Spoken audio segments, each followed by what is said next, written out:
We'll start with 3 Omkars at first. Just sit straight, eyes closed, shoulders relaxed.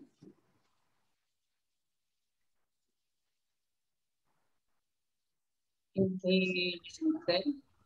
Experience the breath incoming, outgoing air inside the nostrils. Experience the touch of the air inside the nostrils.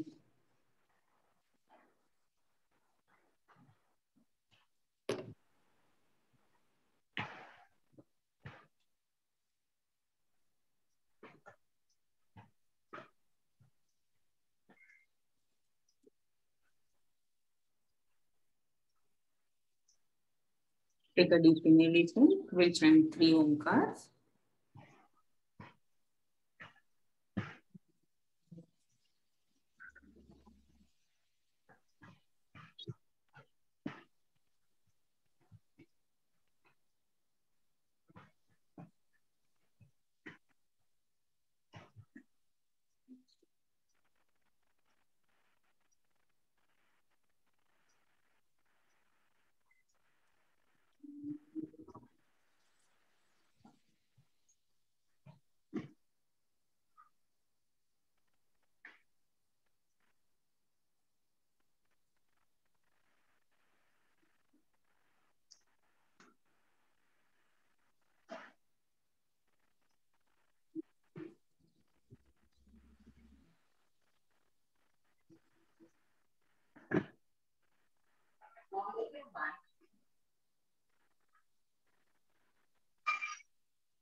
Slowly open your eyes. Good morning, everyone. Welcome. And we have our topic, basic Ayurveda, Dincharya, Rutucharya, Tridoshas, and Dhatumala, and diet. We'll try to cover all these things, but it is so much of vast. Ayurveda is so much vast topic. So we'll try to cover it. And I think diet part will be left. So that will cover later on. The basic concept of Ayurveda. Ayurveda is a 5,000 years old eternal science. What is Ayurveda? The definition of Ayurveda, the literal meaning of Ayurveda. Ayuhu Vedayati iti Ayurveda. Ayuhu. Ayu means there are so many, it's a Sanskrit word, and so many meanings of these words are body, indriyas, mind, consciousness, together known as Ayu or life. We'll have question answer session. Let me finish one topics, and at the end of topic, you can ask questions. Veda means to know. So Ayu means full body. We can consider full body or indriyas, mind together. Means life. And Veda to know means just a knowledge about life. It is knowledge about body. It is knowledge about indriyas, mind, consciousness all together. So this is the difference. In modern medical science, there is the knowledge of only pertaining to body. And here, all these things, we'll see the definitions that it covers all these things as a whole. The person as a whole should be healthy and all these things. Now, so full word Ayurveda, knowledge of life. It is also known as fifth Veda. The Ayurveda is, the description of Ayurveda is there in Atharva Veda, but it is so vast that it is given the name Upanama jisko kehte hain. It is a fifth Veda. It can be said as a fifth Veda, Pancham Veda. Ayurveda is the science of medicine that evolved in India, and it deals with the health of human as a whole. So it considers not only body part but as a whole. Kindly mute Rajiv ji, Mahesh Dalwani ji, Pushpa ji. Ma'am एक request है. Yes. Hindi में भी explain करेंगे. हिंदी ठीक है. आप जो भी नहीं समझता मुझे आप पूछिए, मैं हिंदी में भी समझा दूंगी. And will try. तो टोटल हिंदी में लेना है. Everyone is ready? बिकॉज दोनों लैंग्वेज में थोड़ी मुश्किल होगी, टाइम जाएगा और कुछ नहीं. I think तो टोटल हिंदी में there are इंग्लिश में है तो लैंग्वेज हिंदी यूज कर सकती है, दोनों को फायदा. Okay okay okay.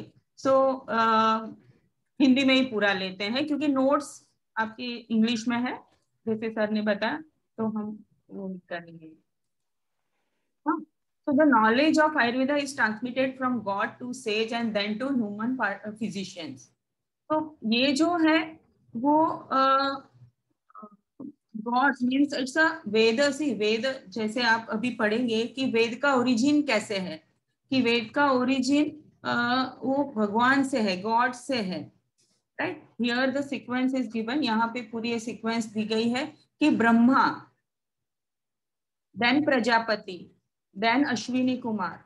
तो आयुर्वेद का जो नॉलेज है, lord Brahma to Prajapati to Ashwini Kumar, and then Ashwini Kumar जो है उसको वैद कहा गया है, god vaid. Indra, then Dhanvantari. You know, in that is in that Samudra Manthan, Lord Dhanvantari प्रगट हुए और अमृत कलश लेकर. Right. So that is Ayurveda. तो धन्वंतरी जो है वो प्रपाउंडर कहा जाता है आयुर्वेद के. Then Atreya and all this rishis like Parashar, Jatukarma, Agnivesh, and then Charaka and Shushruta. By all this, ये सब सारे ऋषि के द्वारा उनके दो मेन शिष्य थे, Charak and Sushruta. And then Charak has written, Charak ऋषि ने ये बुक लिखी, science of medicine. And Sushruta ने जो मेन बुक लिखी, साइंस ऑफ सर्जरी. तो ये दो जो बुक है आज तक अभी फॉलो कर रहे हैं सारे आयुर्वेदिक जो डॉक्टर्स है, वो ये दो मेन अपनी एज अ टेक्स्ट बुक वो यूज कर रहे हैं. ठीक है. तो this is a short description of Ayurveda, that it is a emerges from this Atharva Veda, पंचम वेद कहा जाता है, और ऐसे आयुर्वेद की उत्पत्ति हुई है. Concept of health according to Ayurveda. Health ऐसे आयुर्वेद में है ना, हेल्थ की ज्यादा ये बताई गई है कि हेल्दी कैसे रहे. पहले तो यही चीज है कि हेल्दी कैसे रहे. उसके बाद जो डिसीज पैदा होता है, रोग पैदा होता है, तो उसको हम कैसे ठीक करें, ये भी उन्होंने सब बताया है. सो समदोष समग्निश्च समधातु मलक्रिया प्रसन्न आत्मा इंद्रिय मनः स्वस्थ इति अभिधीयते. तो ये आपको डेफिनेशन याद रखनी है एग्जाम पॉइंट ऑफ व्यू. मैं ये भी बताती जाऊंगी कि एग्जाम पॉइंट ऑफ व्यू आपको क्या क्या चीजें याद रखनी है, तो उसके ऊपर आप ज्यादा आप नोट डाउन भी कर सकते हैं. तो ये हेल्थ की डेफिनेशन है कि स्वस्थ पर्सन कैसा होना चाहिए, इसकी ये डेफिनेशन उन्होंने पहले बताई है. तो इसमें सारी जो बेसिक कंसेप्ट है आयुर्वेद के सब आगे एक ही डेफिनेशन है. सम दोष, बैलेंस ऑफ दोष. सम अग्नि, बैलेंस ऑफ अग्नि. सम मीन्स बैलेंस और इक्विनिटी. सम धातु, धातु मीन्स टिश्यू, हम पढ़ेंगे धातु क्या क्या है. मल क्रिया, तो द एक्शन ऑफ दिस मल, मल पार्ट मीन्स वेस्ट प्रोडक्ट. तो इसका भी बैलेंस होना चाहिए विथ नॉट ओनली सी, ये क्या हो गया, सिर्फ शारीरिक लेवल पे हो गया, बॉडी लेवल पे हो गया. एंड उसके अलावा जैसे हमने पहले बताया कि आयुर्वेद जो है सिर्फ बॉडी लेवल पे नहीं है, शारीरिक लेवल पे नहीं है, उसका ये भी बहुत जरूरी ये दिया गया, इंपॉर्टेंस दिया गया है. प्रसन्न आत्मा इंद्रिय. तो प्रसन्नता किसकी, प्रसन्नता means freshness or well-being, or we can say कि lightness, कि light feel हो रहा है, yes, कुछ ऐसे स्ट्रेसलेसनेस, स्ट्रेस फ्री. तो आत्मा एंड इंद्रिय को भी साथ में यहाँ लिया गया है. तो इंद्रिय मीन्स हमारी पंच ज्ञानेंद्रिय एंड पंच कर्मेंद्रिय. तो ये प्रसन्न होनी मीन्स हेल्दी, उसके जो एक्टिविटीज है सब हेल्दी होने चाहिए, बराबर से हार्मनी में वो वर्क करने चाहिए. मनः, एंड ऑल्सो हियर मन इज ऑल्सो शुड बी प्रसन्न. स्वस्थ इति अभिधीयते. तो तब जाके उसको हम हेल्थ कहते हैं. स्वस्थ पर्सन की ये डेफिनेशन है कि not only body level but mind, indriya and soul level. Concept of tridosha. तो अभी हम एक एक करके देखेंगे. समदोष. तो दोष, दोष क्या है हम वो देखेंगे.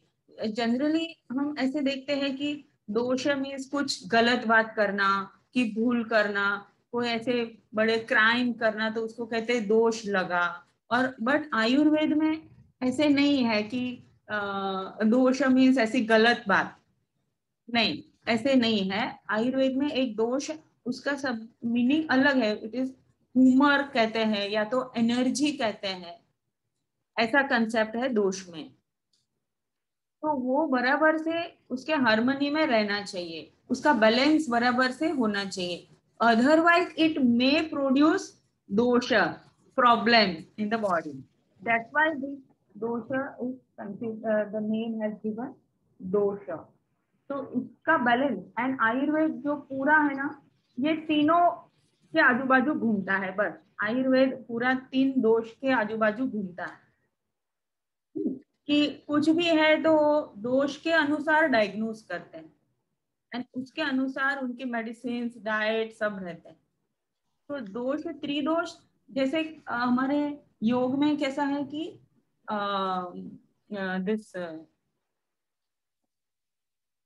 सत्व रजस तमस त्रिगुणास, right? Sankhya. So all this has a three gunas, no? Prakriti has three gunas. Even Ayurveda also follows Sankhya. It has accepted the Sankhya philosophy.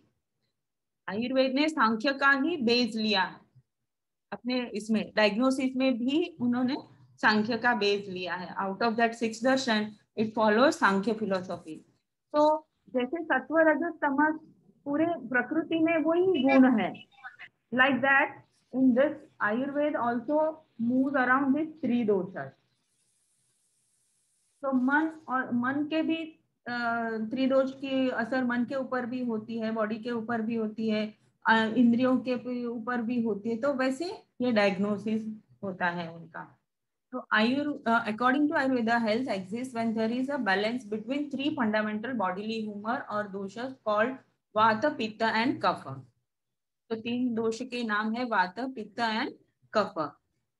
This are the three fundamental energy और principle which govern the function of the body. तो कोई भी function हो, ये तीन दोष जो है वो ही सब मैनेज करते हैं वहाँ. इट गवर्न्स द फंक्शन, सब कार्य इसी के थ्रू होते हैं, ऐसे आयुर्वेद कहता है. नाउ वात. So we'll see the little bit of introduction of Vata. Ki what is the concept of Vata according to Ayurveda? So it is air principle. Mostly see it represents space and air.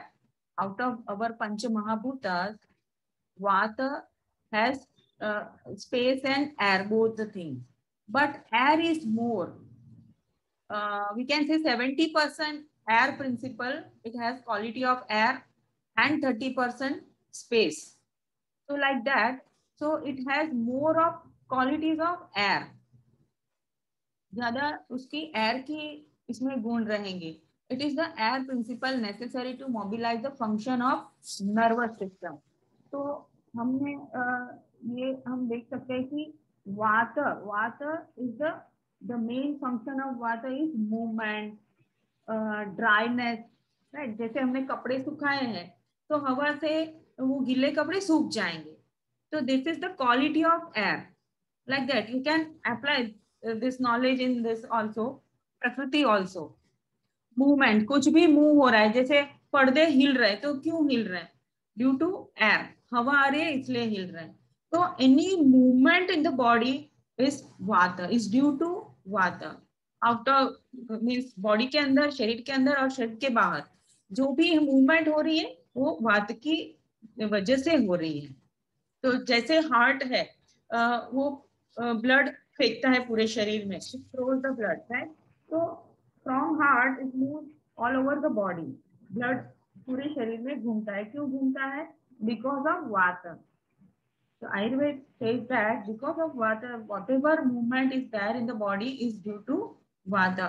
Hormone secrete कहाँ पे? देखिए pituitary gland जो है, that orders hypothalamus gives order to pituitary gland, and pituitary gland gives order to different glands, right, to secrete particular hormone. So वो message कैसे जाता है? Through nervous system, right? तो passage of impulse is due to what? एक जगह से हमें मच्छर काटा तो हमने ऐसे हाथ लगाया, तो वो हमें पता कैसे चला? Due to through nervous system. ये वो मैसेज गया स्पाइनल कॉर्ड में, स्पाइनल कॉर्ड से हमारा ये रिफ्लेक्स आ गया, तो हमने, तो ऑल दिस मूवमेंट, मैसेज जाना, हाथ हमने मारा, तो all this feedback, sensory motor neuron का जो भी एक्टिविटीज है, तो it is due to water. Hormones जो हमें पर्टिकुलर जगह पे वो जाते हैं, सब अपना काम करते हैं. Even see digestive juice, right, gall bladder से निकला, पैनक्रियास से निकला और डिओडिनम में गया. हम सीखेंगे आगे और बहुत डिटेल में. आपकी yoga therapy is a beautiful course. थोड़ा आपको इसमें ध्यान देना होगा, थोड़ा वर्क करना होगा. Apart from our lectures you have to work on your own, थोड़ी स्टडी करनी होगी, but you will be master. तो ये सारी चीजें जो है, जो भी मूवमेंट हो रही, even thoughts, our thought movement of the thought, emotions, all these movements is due to vata. So this is the due to vata we have all these movements. So it controls brain and body through nervous system. Right? Function, main function is movement. Yeah. अब वात की जो दुष्टि है कब होती है, उसके भी पर्टिकुलर ये एज उन्होंने दी है कि in childhood the children most prone to have cough problems. In middle age pitta, and in later age, that is old age after 50, vata dushti will be there. They are more prone to have vata dushti. So its predominant in old ages. Vayu is known as yantra, tantra, dhara. There is a slope, and it is given that Vayu is yantra, tantra, dhara. Means yantra means machine and tantra means technology, right? So all this machine and technology is Vayu. Whatever is happening in the body as a machine or as a technique. Pitta and Kapha are handicapped. They do not move or work without the help of Vayu. Why? As I have explained, कि we have full body, but heart is also pumping. But if the blood is not moved to our this point of in the nail bed also there is a blood circulation. तो सब जगह पे blood circulation जाता है. Even बाल के एक छोटे छोटे बाल के भी blood circulation है. तो वहां तक कैसे गया? Due to water. So otherwise kapha and pitta will be there in their place only. तो पित्त और कफ को मूव होने के लिए, घुमाने के लिए, एक जगह से दूसरी जगह लेके जाने के लिए भी वायु चाहिए. अदरवाइज कफ उसकी जगह पे ही रहेगा. हमारे छाती में कफ भर गया, लेकिन हम खांस के वो कफ को बाहर नहीं निकालेंगे, तब तक वो वहीं पे कफ रहेगा. तो वो बाहर निकालने का काम भी वायु का है. वहां से मुंह होके मुंह से बाहर निकालो, वो काम भी वायु का है. आंसू जो बाहर निकलते हैं मुंह होके, वायु का काम है. तो सारी चीजों, नहीं तो वायु के बिना हैंडीकैप है. So that's why it is said that Vayu is Yantra Tantra Dhara. The main symptom of Vayu is pain. Wherever there is pain, pain is due to Vata. Means feeling of pain. Pain sensation is due to Vata. So whenever most of the pain is due to Vata only. So suppose we have joint problem and pain in the joint. So what we do? Shake. Hot fermentation करते हैं. Hot fermentation करेंगे तो क्या होगा, वहां से वायु सब जो एब्सॉर्ब हो गया, वाटर वेपर बन के हमारा वो जो वायु है वो एब्सॉर्ब हो गया एंड विल रिलीज. मसाज, कभी कभी मसाज करते हैं, तो मसाज करते हैं तो क्या होता है कि वो वायु जो है accumulation of water, that is abnormal accumulation will be distributed. तो ये सारी टेक्निक है कि हम वात को ऐसे हम कंट्रोल कर सकते हैं बाय शेक और बाय दिस मसाज. तो वायु जब भी आपको पेन है, even menstruation, I have so many patients that dysmenorrhoea, young girls की pain during menstruation, so that is also due to वायु.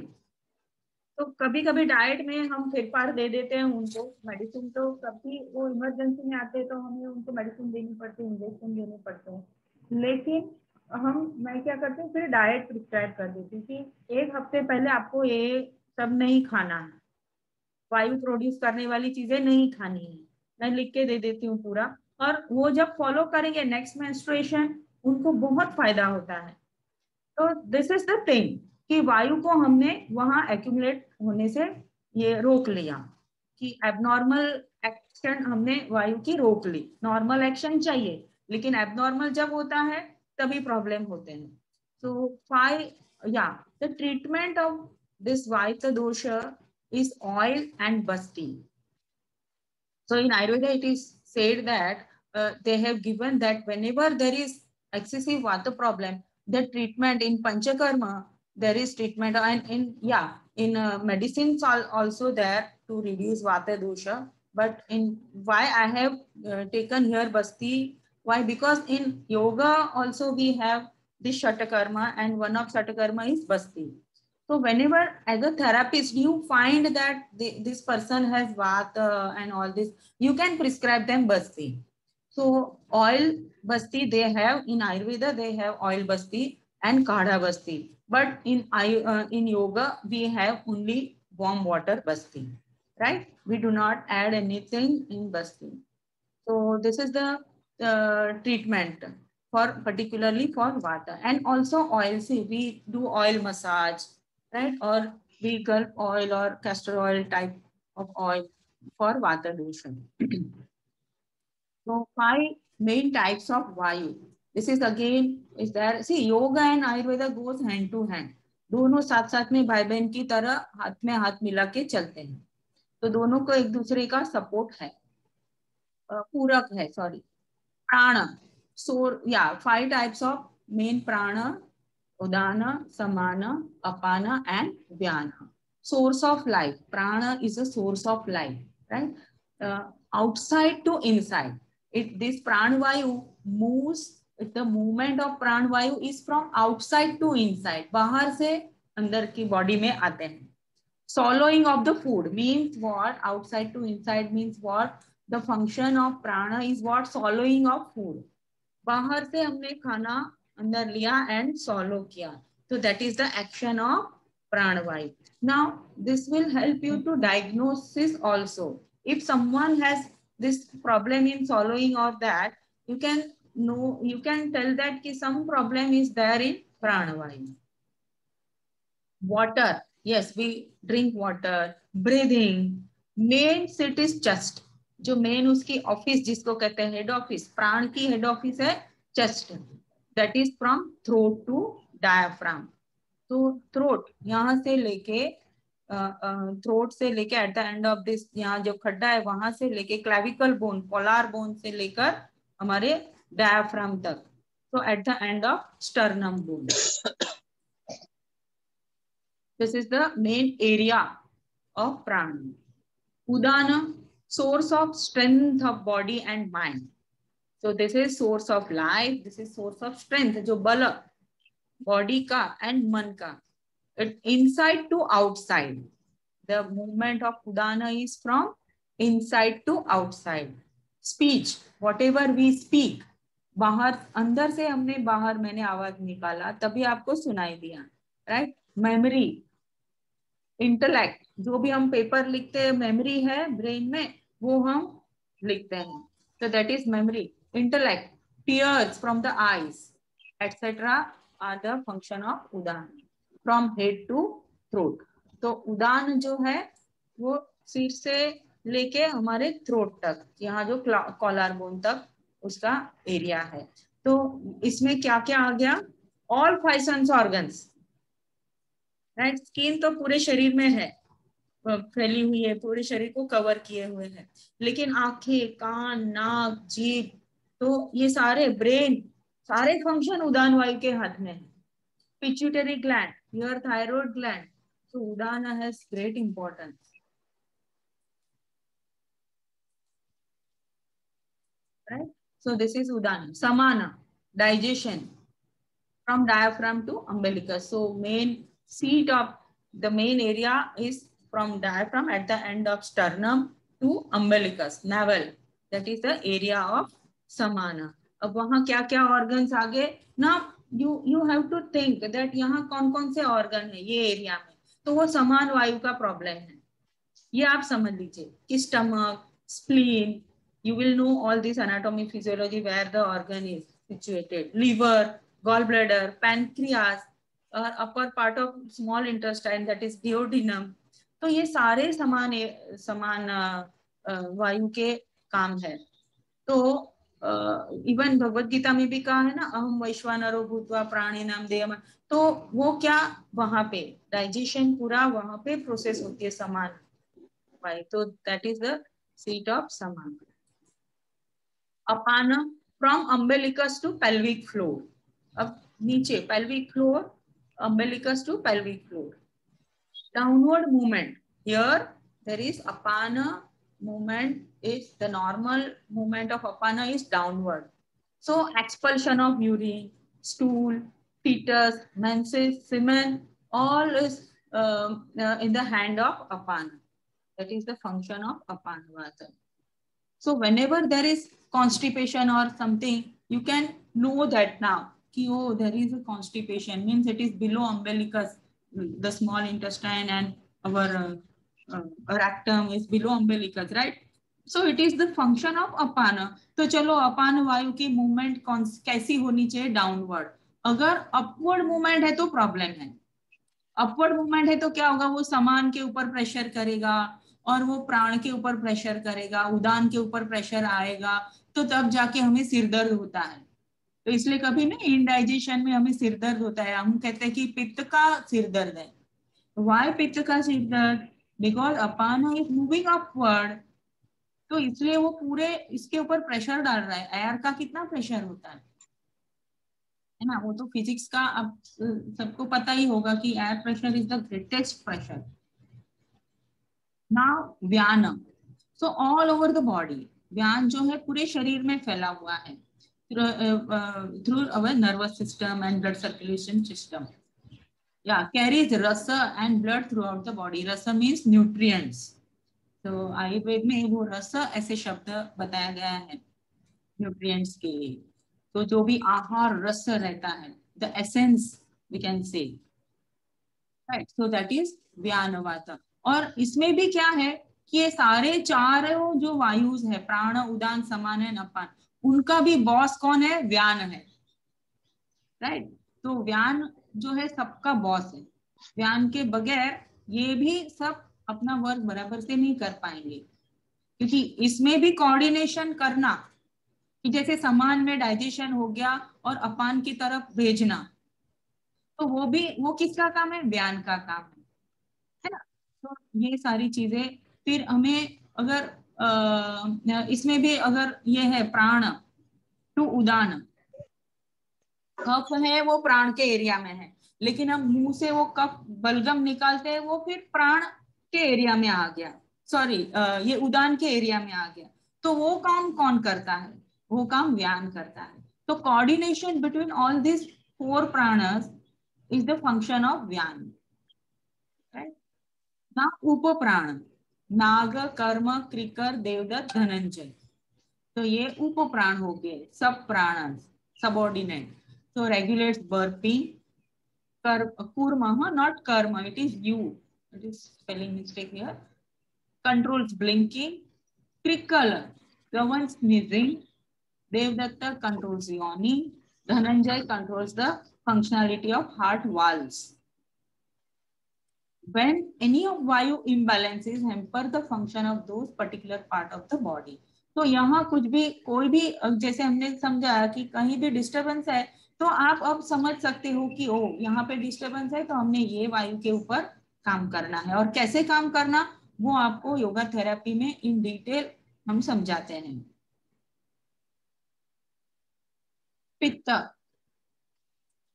पित्त, ये जो पित्त है, जैसे हमने बताया कि वायु 2 चीज से बना है, एयर एंड स्पेस। इसमें ज्यादा पार्ट है, 2/3 part is air and 1/3 is space. Here fire and water, so here fire part is 2/3 and water is 1/3. The function of pitta is digestion. Age, middle age. Digestion means what? All this secretion, no, acid secretion, juice, gastric juice, then pancreatic juice, bile juice, all this has the due to pitta, that is a pitta part. इसलिए हम हमारे common language में भी patient बताते हैं ना कि पित्त की थैली, गॉल ब्लैडर का एकदम कॉमन नेम पित्त की थैली बोलते हैं। तो this is the area of pitta. Main symptom is burning, not burying, it is burning, burning। जलन, कहीं भी जलन हो रही है तो समझो कि वहां पित्त है, पित्त वहां पे ज्यादा आ गया है और विशिएटेड हो गया, टॉक्सिक हो गया है। Treatment is ghee and virechana. तो घी सबसे अच्छी ट्रीटमेंट है पित्त प्रॉब्लम के लिए। जैसे हमने वात के लिए ऑयल बताया, इसमें घी है, वो भी pure ghee, cow ghee. And virechana, what is virechana? Similar virechana, दो इन आयुर्वेदा दे हैव अलग अलग हर्ब्स लेके मेडिसिन देके वो विरेचन करवाते हैं, लेकिन हमारे योग में हम ऐसे मेडिसिन का यूज नहीं करते हैं। विरेचन कौन सा है साबले जी, आप बताएंगे? थोड़ा सोचिए क्या विरेचन होगा हमारे योग में षटकर्म में से?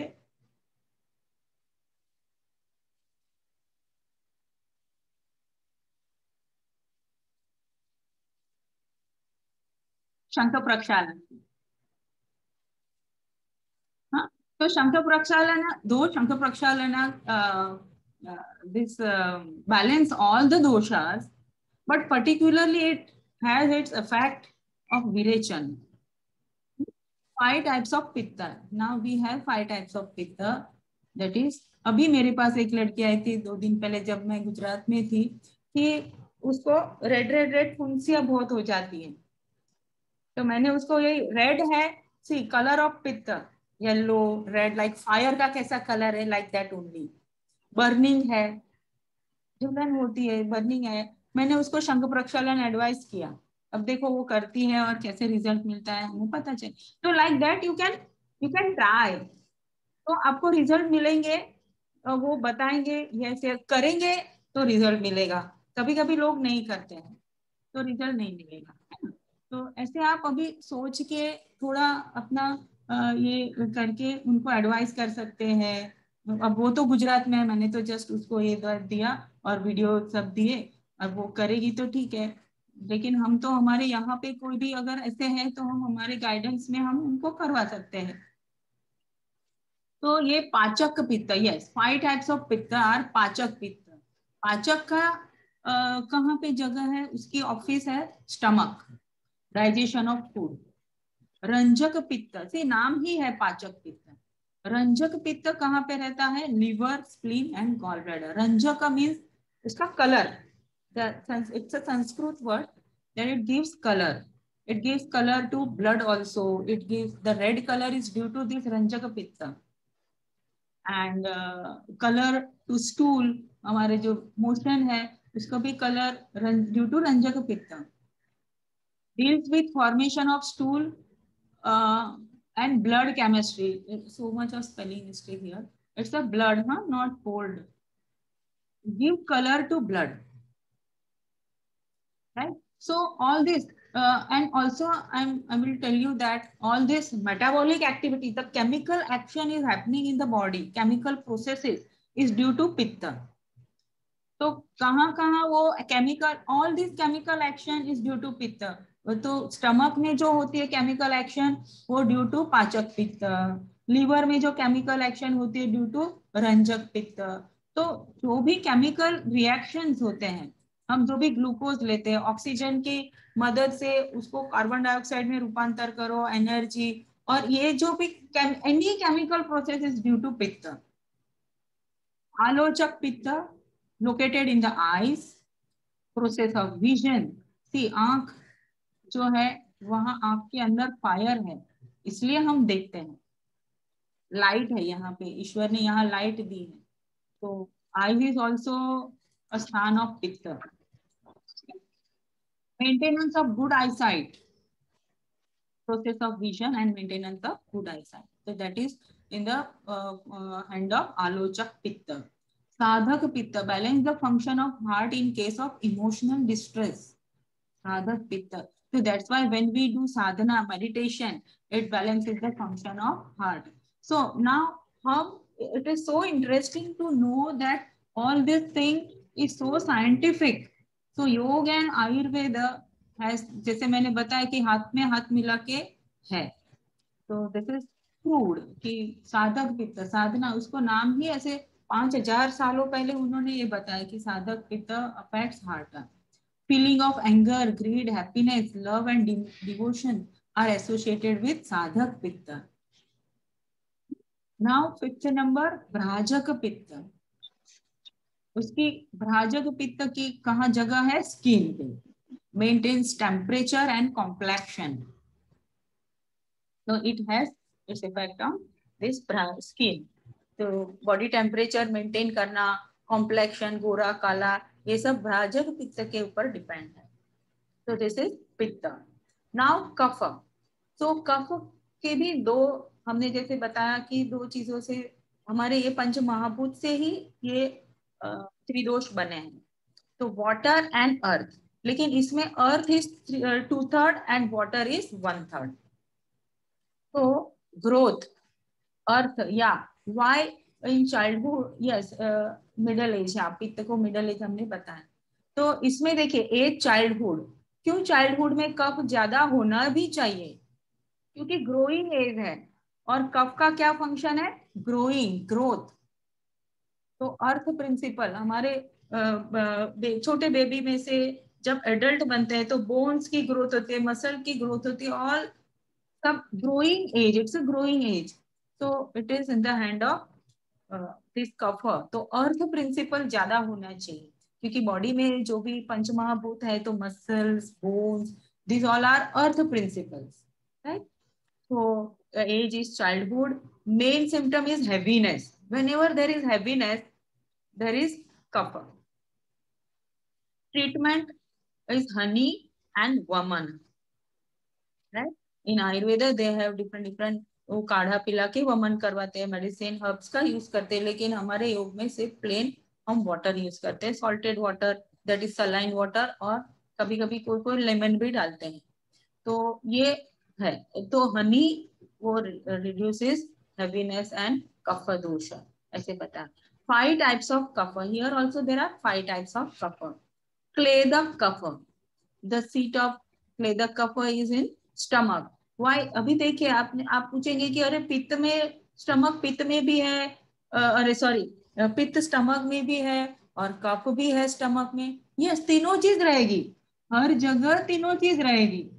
तो इसलिए तो कहा है ना कि ये तीनों जो है कफ, पित्त एंड वायु, वो हर जगह पे है, लेकिन फंक्शन सबके अलग अलग है.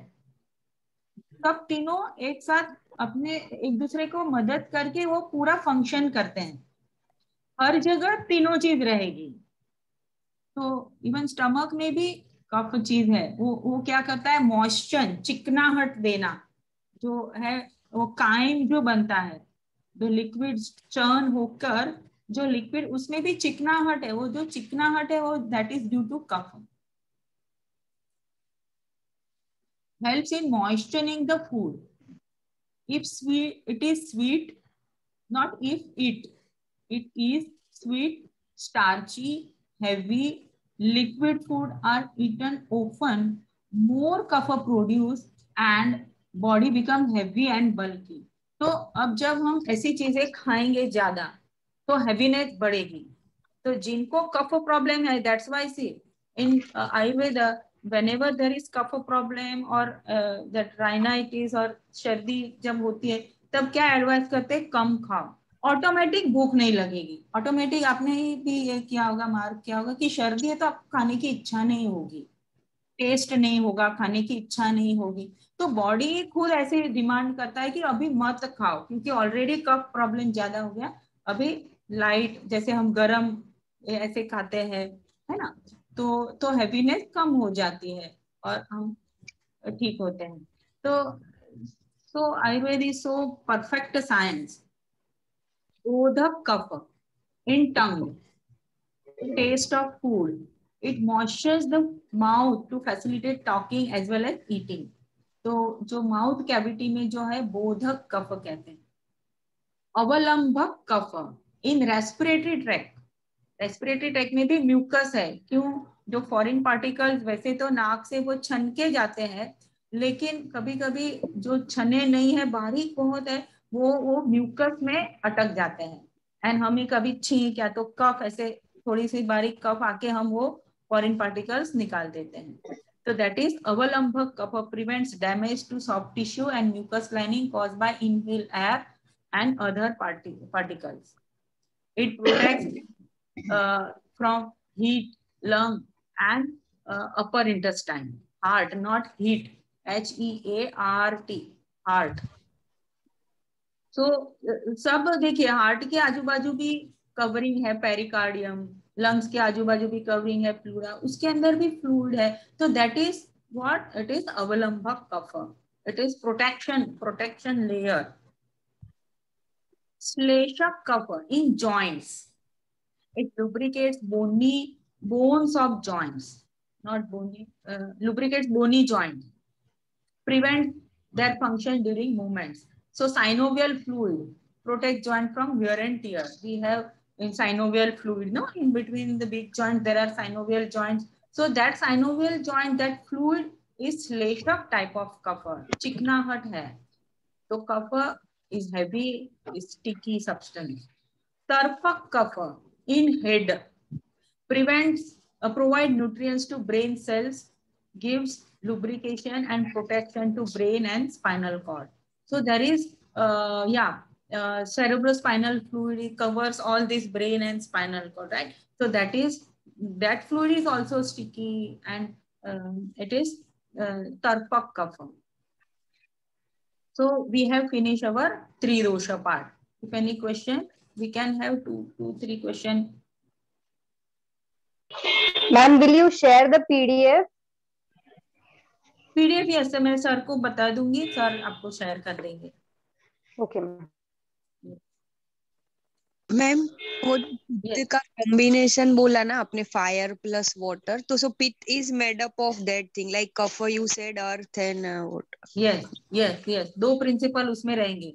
2 के गुण, अर्थ के जो भी गुण है वो भी रहेंगे और वाटर के गुण है, लेकिन ज्यादा 2/3 part is earth, 1/3 is water, like that. तो ये एमसीक्यू में खास पूछते हैं कॉम्बिनेशन. यस, कॉम्बिनेशन तीनों का, कफ वात पित्त का कॉम्बिनेशन खास पूछते हैं. तो एयर देखिए, वात में एयर प्रिंसिपल ज्यादा है तो एयर के सारे गुण उसमें रहेंगे. अभी कभी आप देखिए ओल्ड एज में dryness of hair, dryness of skin, क्यों? क्योंकि ओल्ड एज में वात डोमिनेशन ज्यादा है. It's automatic, it's a automatic process. तो तभी ड्राइनेस आती है, it's due to over water. तो इसलिए ओल्ड एज में हमने उनको एडवाइस करना है कि आप वात प्रोड्यूसिंग डाइट मत खाओ. वात प्रोड्यूसिंग डाइट कौन सा रहेगा वो हम डाइट में देखेंगे. ठीक है. Hello. Yes last question. My wife has lot of acidity problem. English and Ayurvedic both medicines we have tried, but no relief. हाँ, वो आप वो पर्टिकुलर लेवल पे हम अभी डिस्कस नहीं करेंगे महेश जी, आप आयुर्वेदिक डॉक्टर का कंसल्ट करिए. Okay, thank you. We are here for this other thing, no? Doctor, I will be leaving after some time. I have to go out. Okay. Pratima Raval is host. You are co-host, so you can manage. Thank you very much. Okay, sir. Yeah, Thank you for coming. Yeah, thank you.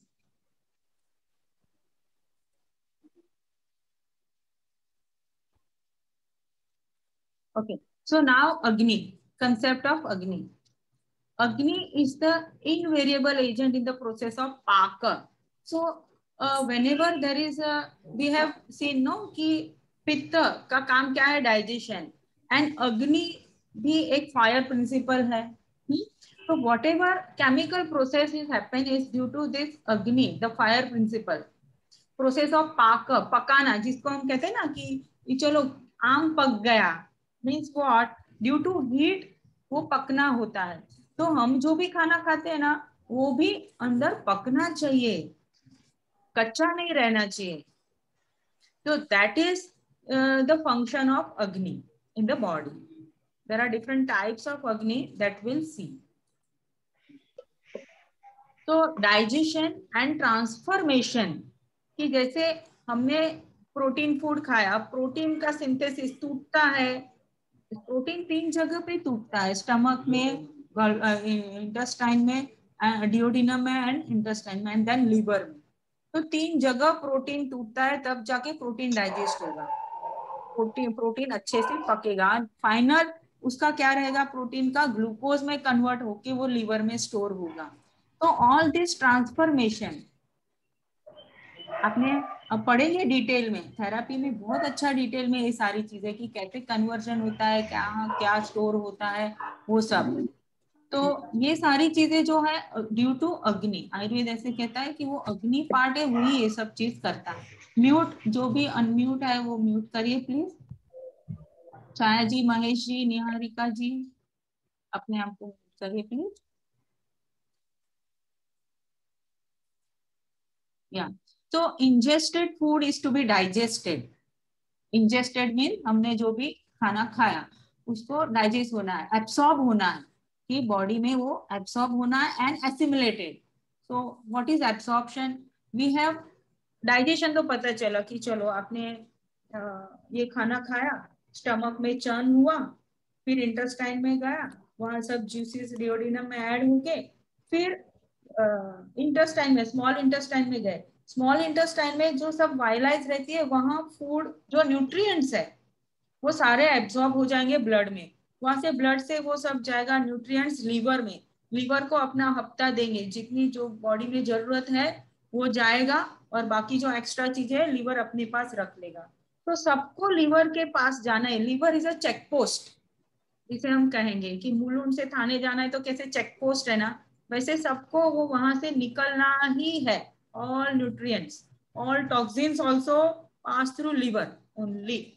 तो वो जो सारी ये है absorption, उसको कहेंगे हम absorption. And what is assimilation? कि जो सारे जो न्यूट्रिएंट्स ब्लड में गए वो ब्लड के द्वारा सब टिश्यू में जाएंगे, कि नाखून तक जाते हैं, बाल हमारे बढ़ते हैं. क्यों?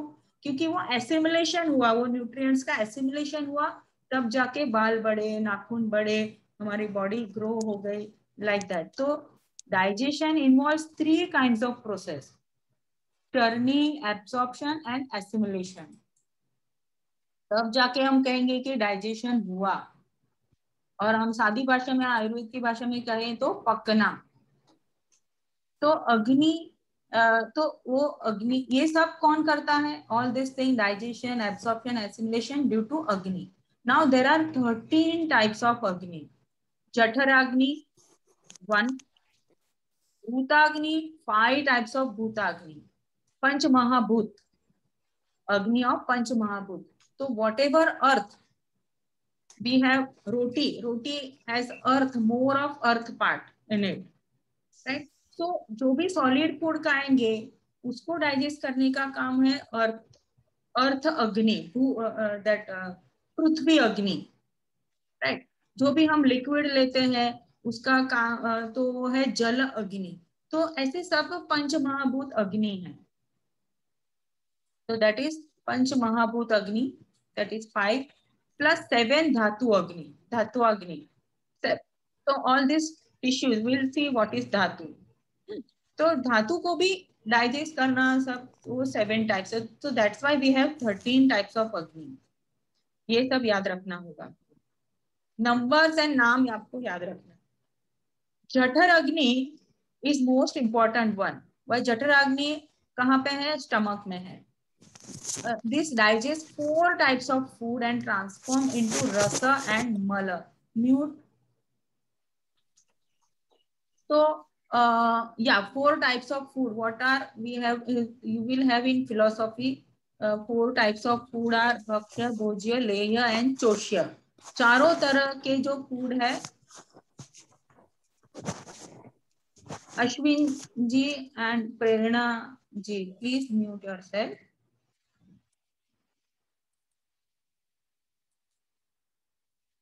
या हाँ, सो स्टमक में जठराग्नि है एंड इट ट्रांसफर आहार रस एंड मल, मल means excreta. So the 5 bhutagnis act on the respective bhutika portion of the food and thereby nourish the bhutas in the body. तो जितना हम सॉलिड फूड खाएंगे उतना हमारे अर्थ प्रिंसिपल बॉडी में बढ़ेगा। This is the simple rule. से here एक सेंटेंस में आपको कितना पता चल गया कि जो भी हम खाना खाते हैं उसमें 5 तरह के पंच महाभूत है ही है, राइट। तो वो पंच महाभूत को वो नरिश करेगा। तो अगर हम हैवी ज्यादा अर्थ वाली फूड खाते हैं, रोटी चावल और ये सब हम ज्यादा खाते हैं, तो हम मोटापा भी बढ़ेगा, अर्थ प्रिंसिपल बढ़ेगा, like that. So whatever be it, that bhuti का पोर्शन जो भी है वो उसको नरिश करेगा। It is in the hand of this bhutagni. The 7 dhatu agni, metabolism at tissue level. तो this is dhatu means tissue. अब मॉडर्न मेडिकल साइंस में धातु को हम टिश्यू कहेंगे। तो metabolism at tissue level act on the respective dhatu by which each धातु is broken into 3। we'll see 7 dhatu which are 7 tissues according to Ayurveda. So dhatu is broken into 3. The gross part become mala, fine part stays itself as itself, and finer part goes on in the formation of subsequent dhatu, or lastly ojas or immunity. Means what? कि जो भी हमने खाना खाया उसमें से, जैसे हमने बताया कि दिस जठराग्नि में वो आधा पोर्शन, सपोज फॉर एग्जांपल एक अप्रोक्सीमेटली हम दे, इन आयुर्वेदा ऐसे नहीं बताया है कि इतना परसेंट इतना परसेंट, बस समझने के लिए मैं आपको बताती हूँ कि परसेंट में अगर हम समझे तो 100% अगर हमने खाना खाया है तो 50% या तो more than 50% we can say is convert into mala part, and 50% में से जो है 30% कि आधे से ज्यादा वो स्टोर होता है बॉडी में अपने नरिशमेंट के लिए, बॉडी के खुद के नरिशमेंट के लिए, एंड 20% जो है वो नेक्स्ट धातु फॉर्मेशन में वो मदद रूप होंगे। ये कैलकुलेशन आप याद रखिए, आपको इजी होगा धातु समझने के लिए। तो अगेन आई एम एक्सप्लेनिंग, 50% वो एक साइड चला जाता है मॉलर पार्ट में, हमारे पास बॉडी के यूज के लिए 50% बच गए हैं। तो 50 में से भी 30% है जो आधे से ज्यादा वो शरीर में रहेंगे अपने ग्रोथ के लिए, खुद के शरीर के ग्रोथ के लिए, एंड 20% है वो नेक्स्ट धातु बनने में मदद रूप होंगे। अभी के लिए इतना याद रखिए। मैम मेरा एक क्वेश्चन है यहाँ पे। आपने जो बताया 50% जो मल होता है उसमें, लेकिन हम जब है ना सात्विक फूड या फिर खाली फ्रूट डाइट वगैरह करते हैं तो ये कंपोजिशन चेंज हो जाता है तभी? It depends on your digestion. अच्छा, तो बोलते हैं कि this is the general rule. हाँ हाँ, तो ग्रेन्स वगैरह जैसे हम खाते हैं, चावल और रोटी वगैरह खाते हैं तो ज्यादा प्रोड्यूस होता है एक्सेस, मतलब एक्सक्रीशन वगैरह ज्यादा होता है, और जब हम फ्रूट और सलाद वगैरह खाते हैं तो एक्सक्रीशन कम होता है और न्यूट्रिशन जो स्टोरेज होता है वो ज्यादा बढ़ जाता है. इज दैट ज्यादा ट्रू? बढ़ जाता है. यस हाँ. Yes yes, it's depend on the food that you are taking, depend on your metabolic process. कभी So कभी this is कोई the कोई general देखो, rule. कोई हाँ. इतना घी खाता है, सब करता है, फिर भी मोटा नहीं बनता है ना. हम्म. उनको घी में डुबाओ या तेल में डुबाओ, पतले के पतले ही रहेंगे. व्हाई? बराबर. बिकॉज उनका डाइजेशन ऐसा है, उनका मेटाबॉलिज्म एक्टिविटी वैसी है. मैम वात प्रकृति होता है इसलिए ना उनकी. यस. Okay ma'am. या. हाँ हाँ हाँ हाँ. तो या सो देखिए, this is a general rule हम बता रहे हैं, नॉट पर्टिकुलर रूल कि पर्टिकुलर आप डाइट फॉलो कर रहे हैं तभी आपका मेटाबॉलिज्म अलग होगा, right. This is the general rule कि ग्रॉस पार्ट बिकम मलर, fine part stage itself, and finer part goes in the formation of successive dhatu, next dhatu, and lastly ojas, sara of all these seven dhatu, means essence of all these seven dhatu, and or immunity.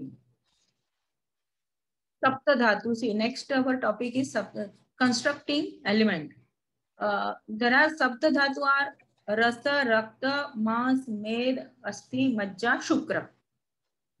So this is in chronological order, sequence, ऐसे ही आपको याद रखना है. रस को हम plasma कह सकते हैं, nourishes all the body. रक्त governs oxygenation in all tissues and vital organs maintain life. तो आपने अगर लेवल 3 किया है तो एनाटॉमी में पढ़ा होगा कि ऑक्सीजनेशन कैसे, कि रक्त जो ब्लड में जो आरबीसी है, रेड ब्लड सेल, वो ही ऑक्सीजन को अपने कंधे पे उठा के सब जगह लेके जाता है, इवन सिर से लेके पांव के नाखून तक. एंड वहां से जो कार्बन डाइऑक्साइड है ऑक्सीजन वहां दे देता है, कंधे से उतार के रख देता है, एंड वहां से कार्बन डाइऑक्साइड वापस अपने कंधे पे उठा के वो लेकर लंग्स में डाल देता है कार्बन डाइऑक्साइड, एंड वो हम श्वास के थ्रू बाहर निकालते हैं.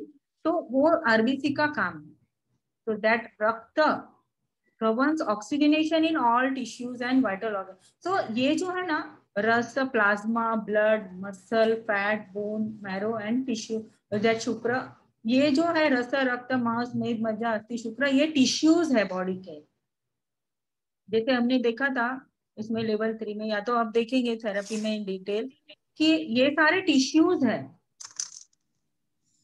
तो एक से दूसरी टिश्यू बनती है, जैसे आहार रस, आहार रस में से रक्त बनेगा, रक्त में से मसल बनेगा. तो कैसे बनता है? ऐसे जैसे हमने ये बताया ना, दिस पार्ट कि मल 50% मल है और बाकी जो है अपने खुद के ग्रोथ के लिए रखेगा.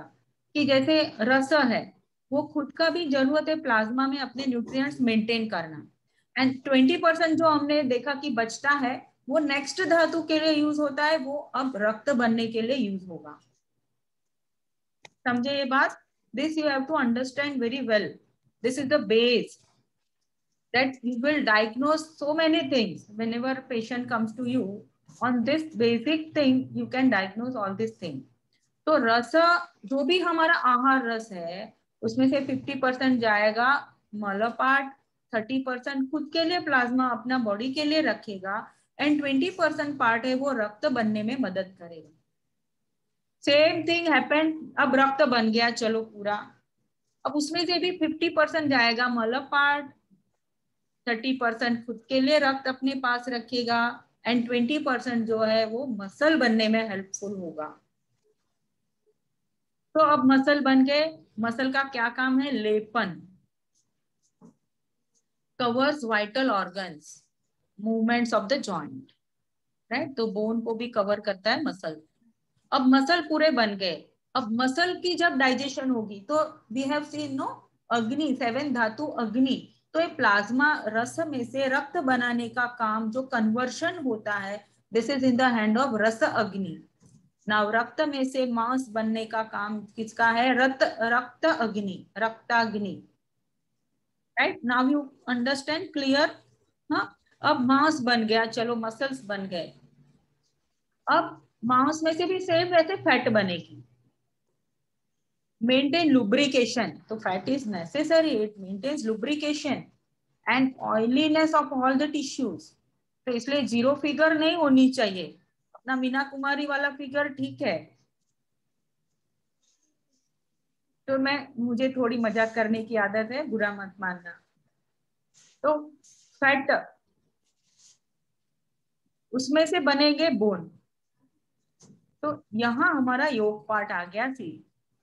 जो भी अगर हम खाना खाते हैं तो इसलिए हमें योगासन, फिजिकल एक्सरसाइज करनी जरूरी है बोन को हेल्दी बनाने के लिए, क्योंकि फैट का अगर अच्छा मेटाबॉलिज्म होगा तो बोन हमारे स्ट्रांग बनेंगे, क्योंकि फैट से ही बोन बनते हैं, मसल से ही फैट बनती है, लाइक दैट. तो अगर हमारी मस्कुलर एक्टिविटी अच्छी है तो हमारी फैट भी बराबर से मेंटेन बनेगी. अगर एक्टिविटी नहीं है मसल के, हम ये नहीं कर रहे, वर्कआउट नहीं कर रहे हैं, तो वो फैट बहुत ज्यादा बनेगी, एबनॉर्मल एक्यूमुलेशन हो जाएगा.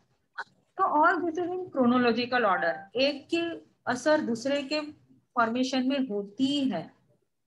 बोन हो गया, तो बोन का क्या काम है? धारण. धारण. यहाँ स्नेह न, नॉट र, इट इज ह. स्नेह न, लुब्रिकेशन. धारण, support to the body structure. Now marrow and nerve. तो कभी कभी कोई वो मज्जा, एक्चुअली इट इज नॉट भज्जा, इट इज म. हियर इज म, मज्जा. अस्थि मज्जा एंड शुक्र. Please mute yourself Prerna ji.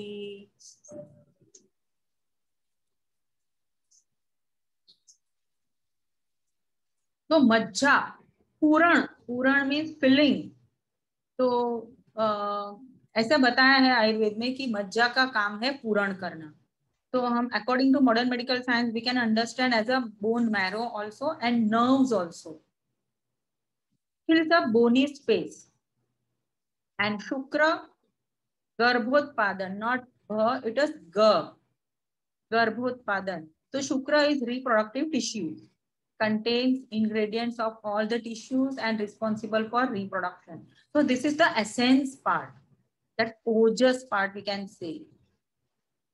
So how all this, so it forms in this order only. Body में भी वो ऐसे ही बनते हैं कि पहले रक्त होगा, फिर रक्त में फॉर्मेशन होगा, फिर मांस, फिर फैट, बोन, अस्थि, मज्जा एंड शुक्र, ऐसे ही बनते हैं. इसलिए that's why this reproductive seeds, we can say sperm and ovum, is so precious. One should not waste it. So whenever potency of any level of dhatu agni is diminished or elevate, the business of production of next dhatu is affected. तो अभी आजकल जो muscle building करते हैं, हाँ, for example एक मैं फटाफट दे दूं कि जिम में जाके 6 पैक 8 पैक्स बनाते हैं, वो कहाँ पे ज्यादा एक्टिव करते हैं, वर्कआउट करते हैं? मसल पे. तो पूरी प्राणिक एनर्जी मसल बिल्ड करने में लग गई. तो उसकी इफेक्ट देखो, उनको आगे जाके ऑस्टियोपोरोसिस होना ही होना है. एंड उसकी इफेक्ट यहाँ होनी है. बहुत अच्छा रिसर्च हो रहा है अभी हमारी सब ये कॉन्फ्रेंस में मैंने एक अटेंड किया था, गायनेक की कॉन्फ्रेंस में. तो तभी उन्होंने बताया कि nowadays all people are working on muscles and that is the one of the cause of infertility also, because it affects on this level, because बहुत सारी प्राणिक एनर्जी हमने यहाँ डाल दी है, यही डेवलपमेंट में डाल दी है. तो यहाँ पे वो प्राणिक एनर्जी कम हो गई और जो भी स्ट्रेंथ है वो कम हो गई. तो ऐसी बात है ना. तो धातु अब क्लियर हो गया. 2 ही क्वेश्चन हम पूछेंगे सिर्फ, अगर है तो, क्योंकि सर ने मुझे 9 बजे तक का पूरा टाइम दिया है और बहुत कुछ बाकी है. आप व्हाट्सएप पे लिख सकते हैं. मैम एक क्वेश्चन. या छाया जी. यस नहीं अभी पूछे या? हाँ, व्हाट्सएप पे डाल देंगे तो अच्छा रहेगा. ठीक है, पूछ लीजिए. चलो, ये जो सीक्वेंस मैं जो अभी समझी हूँ उसमें ये सीक्वेंस है कि जब हम लोगों का फूड एसिमिलेट होता है तो पहले उसमें से रस बनता है, फिर उसमें से जो बचेगा उसमें से रक्त बनता है, उसमें से जो बचेगा उसमें से मांस बनता है, उसमें से मेद बनता है, उसमें से अस्थि बनती है। राइट, यही हुआ ना, उसके मतलब उसके 50 अर्क में से, यस, उसके देखिए जो भी खाना खाया, 30% के। हाँ, यस यस, एसेंस पार्ट जो है, एसेंस पार्ट जो है उसका अर्क पार्ट है, उसका सब डाइजेशन, एसिमिलेशन, चर्निंग होके सब लास्ट का जो एसेंस पार्ट बच गया उसमें से वो दैट इज वो वेरी प्योर थिंग, उसमें से हमारी नेक्स्ट धातु बनेगी। तो जैसी हमारी आहार रस Okay. होगा वैसी सारी धातु बनेगी, इन शॉर्ट, राइट। शायद ही आपका नेटवर्क ये हो गया है शायद, लेकिन it depends how we eat. So all सब जाके घूम फिर के हम फूड पे आ गए, है ना, कि जैसा हमारा आहार रस होगा वैसे हमारा रक्त बनेगा। तो गुण की यस बात मैम, करें, हम हाँ त्रिगुणास की थोड़ा बात स्लो लग करें, रहा है मुझे। मेरा नेटवर्क है कि आपका नेटवर्क है, पता नहीं। नहीं तो मैडम, आपका यू आर प्रॉपर्ली ऑडिबल। हाँ, okay, I am audible, no, okay, no problem. But जैसे छाया जी ने थोड़ा ये पूछा तो मैं फिर से समझा देती हूँ कि it is depend on our types of food, how we are eating, chewing and all this thing. तो आहार रस वॉट एवर, अगर हम देखें कि सत्व रजस तमस, तो गुण की भी इफेक्ट होती है ना इसके ऊपर, क्योंकि ये प्रकृति से ही तो बना हुआ है, प्रकृति त्रिगुणात्मक। तो सारे हमारे फूड का जो भी गुण है, फूड की जो भी क्वालिटी है, उसकी इफेक्ट सारे धातु पे होने ही वाली है। एंड ये सब काम कौन करता है? अग्नि। तो 7 धातु अग्नि हमारे हो गए, रक्ताग्नि, मांसाग्नि, मेदाग्नि, like that. Now mala part. Mala are the metabolic end product, those are to be excreted. वो मेटाबॉलिक एंड प्रोडक्ट है, उसको निकलना है। Mala are divided into 2 major part, sharirik mala and dhatu mala. Body waste that is urine, stool and sweat, and dhatu mala. अब इसमें भी digestion जो होता है, हम डाइजेशन ही कहेंगे कि मसल का डाइजेशन कि अग्नि से होता है। अब उसमें से भी मल पैदा होता है, उसको भी निकलना है। तो वो कैसे निकलते हैं? सबके मल अलग अलग है, लेकिन वो इतना डिटेल में हम नहीं जाएंगे। लेकिन एक एग्जांपल मैं आपको दे दूं कि बोन, अस्थि मल क्या है? हेयर एंड नेल्स आर अस्थि मल। अस्थि का जो भी ये होता है, कन्वर्जन होता है अस्थि में से जो मज्जा बनती है, तो उसमें जो मल पार्ट हो गया, तो that is our hair and nails. तो ये बहुत सारा डिटेल में इंटरेस्टिंग भी है। तो इसलिए कहते हैं ना कि डॉक्टर, बाल बहुत झड़ते तो कैल्शियम लो, नाखून के लिए कैल्शियम लो, लाइक दैट। क्यों? क्योंकि अस्थि का ये मेटाबॉलिज्म है, और कैल्शियम कहाँ स्टोर होता है? अस्थि में। So all is interconnected, and Ayurveda is very perfect science. If malas are not, तो सबके अलग अलग मल है। जैसे कान में से हम वो वैक्स निकालते हैं, that is also mala part. Even आंसू is also mala part, like that.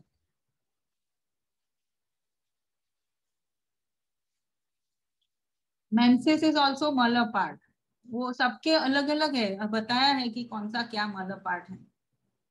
If malas are not excreted from the body, the metabolic process will be impaired, and this will ultimately lead to formation of malformed tissue and disease.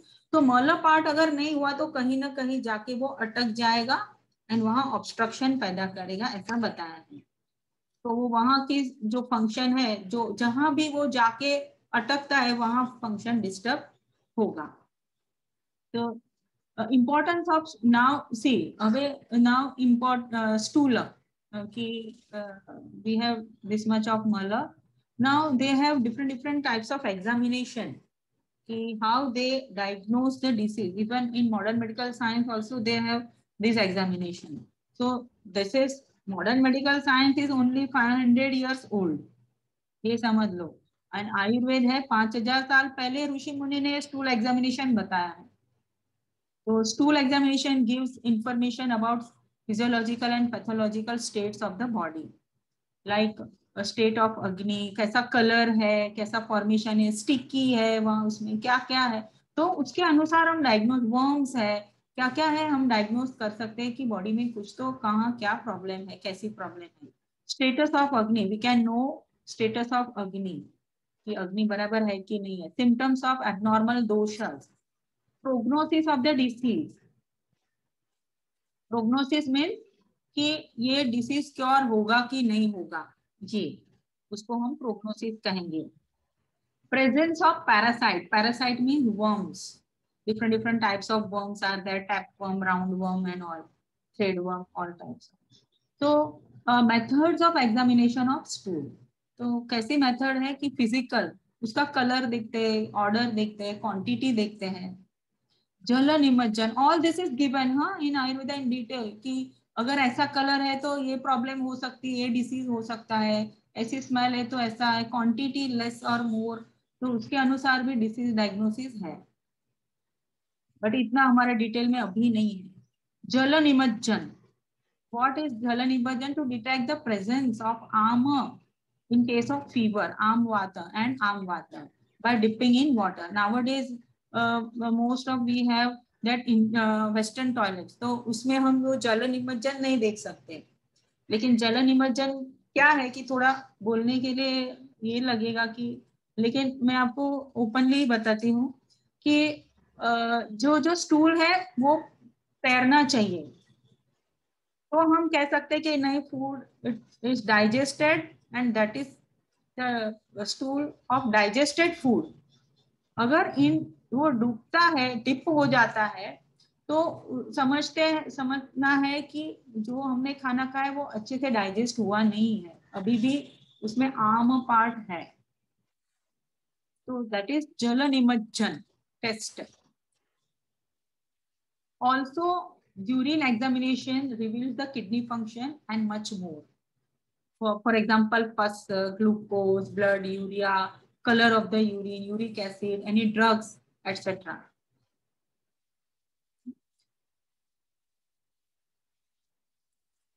Now, the next.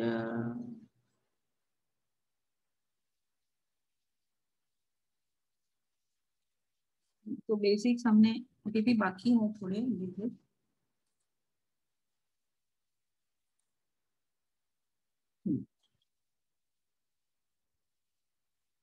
तो ये तो general basic है कि 5000 पुराना है, pharmacopoeia है, इतनी ये सब चीजें हैं.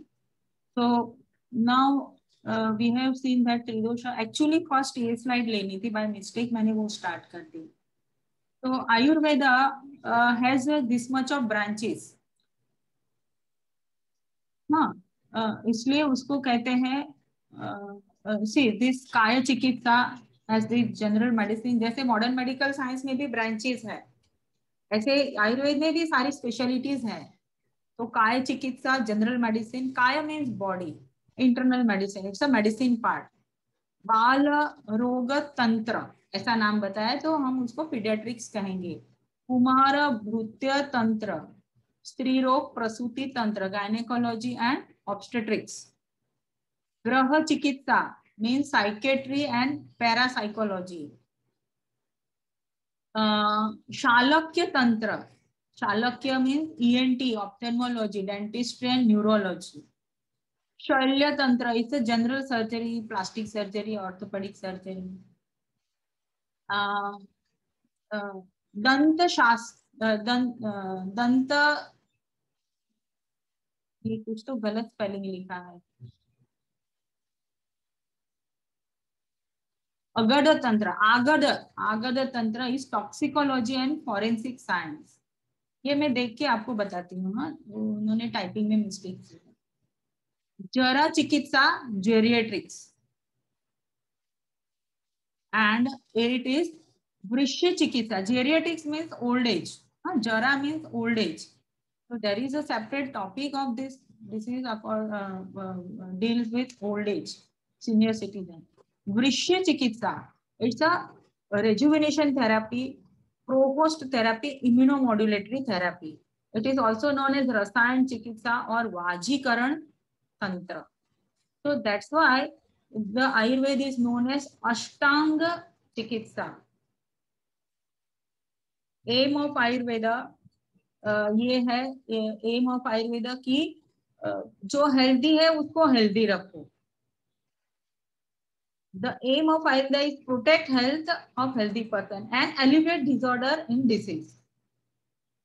Disease free condition और healthy है उसको healthy रखो. वैसे भी दिया गया है सब information कि healthy कैसे रहें, और जब disease है, disorder है, तो उसमें से कैसे हम बाहर आएंगे. Disease free condition is the best source of virtue, wealth, gratification, emancipation, and while the disease is destroyer of all the course of this source, welfare and life itself. Now, definition of Ayurveda. It is the science of life, knowledge of life, which tells us all about that is useful and non-useful for life.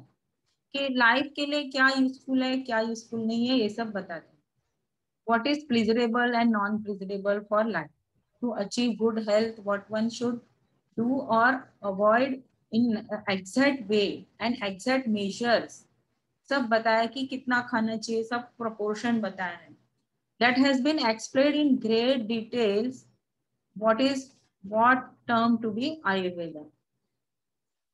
There are other interpretation which says it's that branch where there is discussion about हितायु.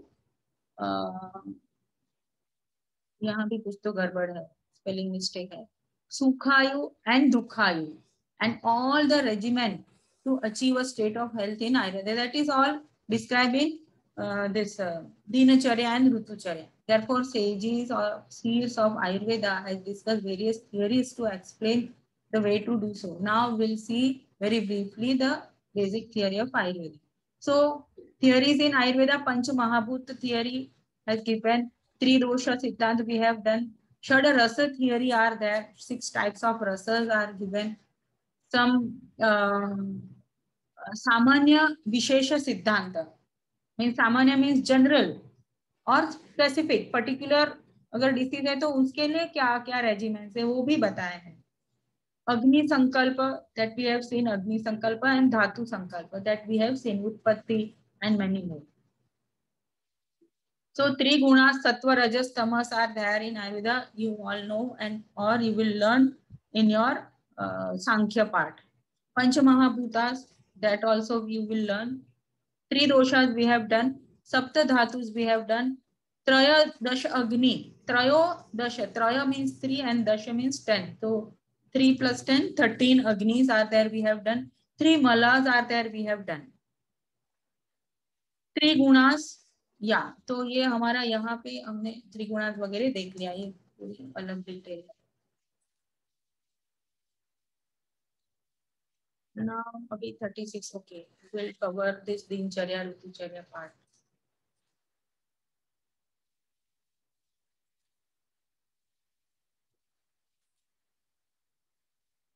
तो उसको जो थोड़ा mistake है उसको correct कर लेंगे ना, correct करके भेजेंगे ना. हाँ हाँ, ओके. वो स्पेलिंग मिस्टेक की है ना जिनको टाइपिंग में दिया था. जब पीडीएफ आप डालेंगे तभी उसमें करेक्ट कर देना, रिक्वेस्ट है आपका. Yes yes yes, that will do.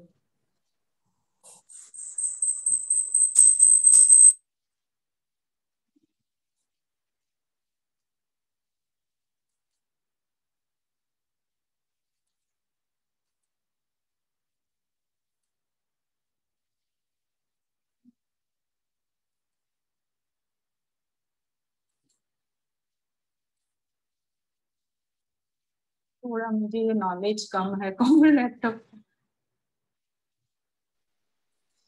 Hello Deepika ji. Yes Deepika ji. Yes.